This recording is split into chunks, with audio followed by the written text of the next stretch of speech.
Hey everyone, so this is a video about my garden and what I've learned about cutting corners and being on a budget and how it sometimes doesn't work.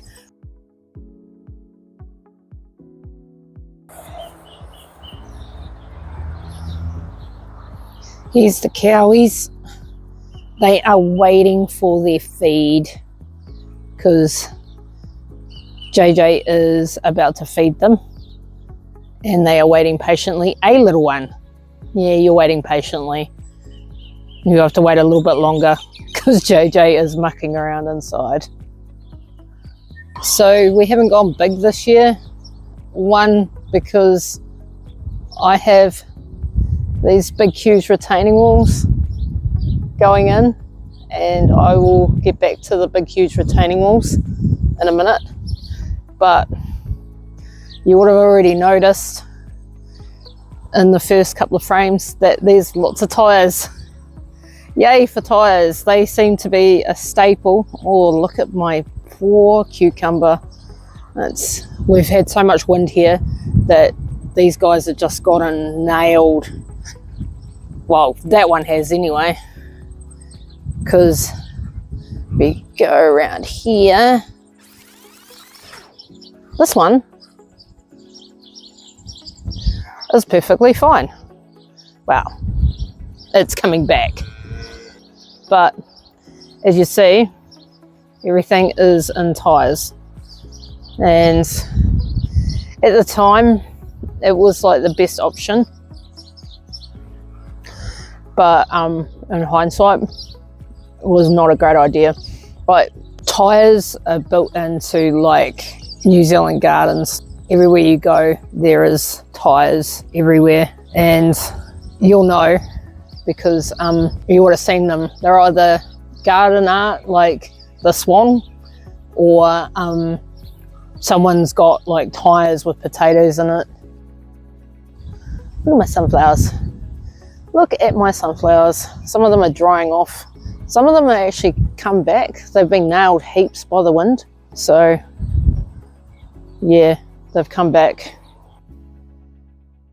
As you can see, the tyres, they have their benefits because they're cheap, because let's face it, you can go to any tyre shop here in New Zealand and they will throw as many as they possibly can out of you because they actually have to pay to get them disposed of. So we didn't have much money when we built this garden, so that's why we used the tyres. And as you can see, we are on a bund, and the bund goes all the way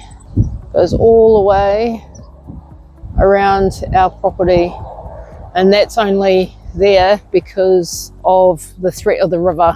Yeah, occasionally it comes all the way up and yeah, it can flood out our property. So the last owners turned around and built the bund anyway, and like I said, we didn't have much money, so we turned and built in tyres.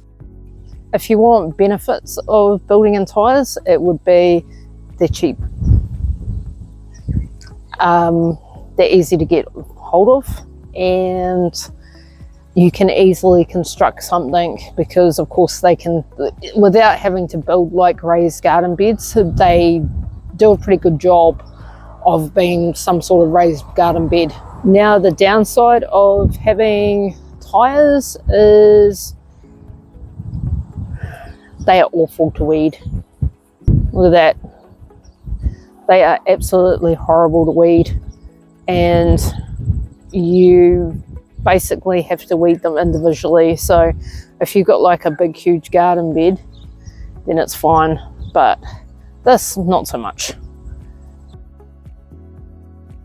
Yeah, if you want to grow anything substantial, it doesn't really work. So if you're somebody that loves to like spread out your garden, this is so not the go for you.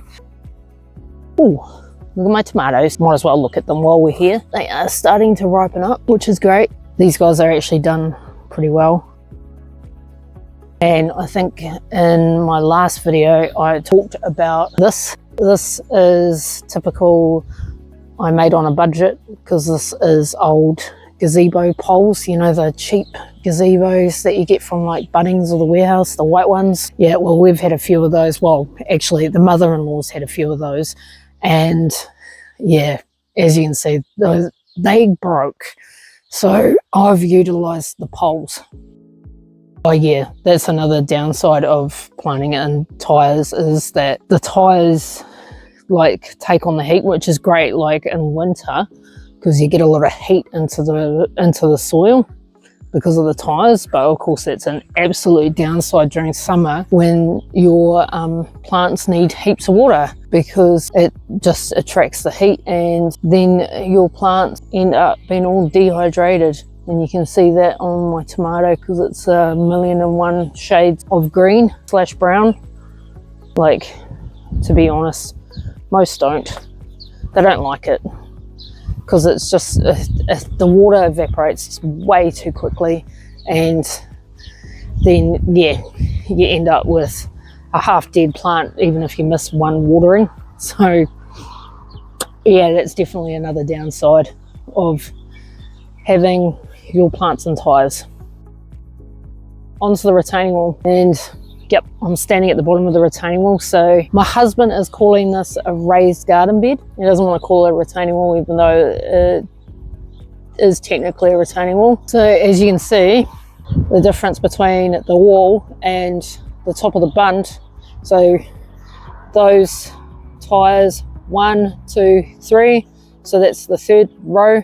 That is the top of the bund, and that's all going to be filled in because this retaining wall is the same height as those, and this is going to be the new garden. So this wall, which goes all the way over there and all the way down there, that one is 24 meters, and the average span between the wall and the bund is about 4-ish meters, give or take. It just really depends. We've had this wall in for a wee bit because of course my husband works full time, so we really haven't had much time lately, and Christmas and the rest of it. He's just been plodding away at this, so he just put this in the other night. The other wall over there, which is 12 meters, and eventually he wants to go all the way along. So you can see that container, the blue one, way in the distance there. He wants to take that wall all the way along there and make this all extra garden. I'm not sure about the whole big garden sort of thing, because we've always ever had like the Tyre garden, and it's not really a huge garden to start with, so I'm not sure I can manage all of this garden all of a sudden, but we're going to find out, because we want to become more sustainable, you know, self-sustainable, and grow more of our own fruit and veggies. So, and this is a part of it. I just got to put on my big girl pants and actually get on the bandwagon and say, hey, yeah, this is what I've been squawking about. Now I've got to do it.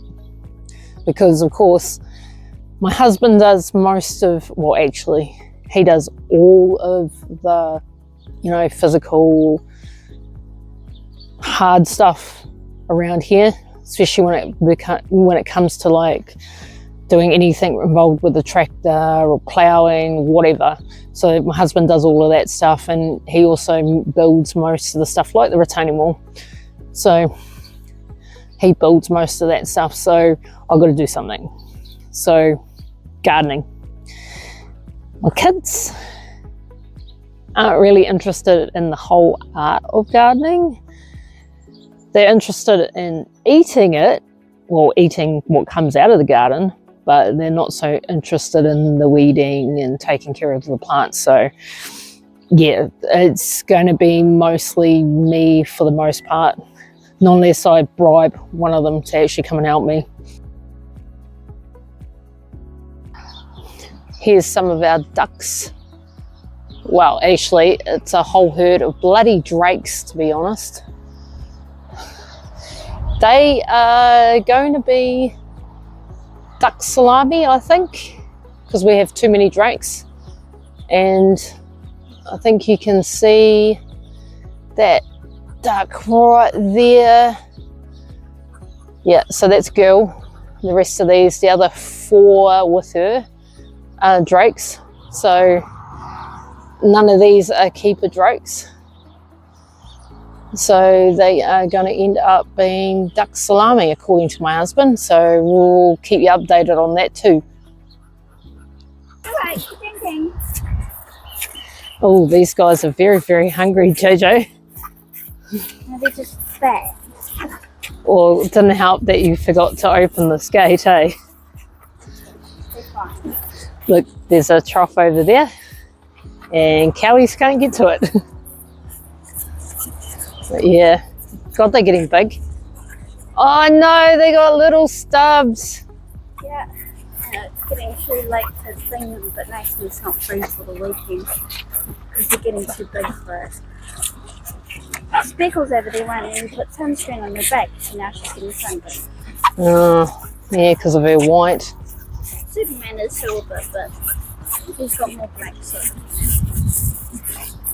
Oh well. Go on, Nico, you can do it. Yes, one of our cows is. We got Nita, Newbie, Speckles, Superman, Tiny, Dory, and Dumbo. Tiny is so tiny though. Okay, don't worry, I'm going to start feeding. She looks like a fat yeah. And from this angle, you can see who Tiny is. Oh, they look like they're enjoying their feed. Tiny's going to be very unhappy. So that's a basic walkthrough of our garden and what we've got planned. Like there's going to be a few other things, like I forgot to mention when we were at the other end of the wall, there's stairs going in and ramp, because let's face it, trying to lug a wheelbarrow upstairs sucks. So my husband is making sure to put ramps in as well, so that you can wheel a wheelbarrow up and down the ramp, which is great. And this is going to be, like, over the next coming months, it's going to be like a long-term project, well, at least the next couple of months anyway. And just, I'm going to document like our progress with the wall and us filling it, and me trying to put on my big girl pants and actually plant some stuff in here. So I've got no excuse to not like grow anything. It's just more I've got to make the time to actually sit down and actually work out what I want and grow it. I do have a plan, and like, yeah, don't get me wrong, I know what grows at what season and all of that sort of stuff. I've had the garden here for coming up 8 years now, but in saying that, also I'm not a natural gardener, so this has been a learning curve since we moved out here. Sorry about the noise. That is my mother-in-law's little dog. She wants all the attention in the world, so she barks at everything. But anyway, so like I've been here for 8 years, and yeah, like I said, gardening's not my, it's not my jam. It never has been, and it probably never will be, but I'm gonna try and make an effort out of it. Like, my husband's already put in all of this effort and money and to make the garden more workable instead of using these tyres. So yeah, I've got to make it work. Anyway, if you like the video and you want to carry on following me on this journey about our retaining wall and making our garden bigger, please hit the subscribe button and like this video. That would be fantastic. And I'll see you on the next one.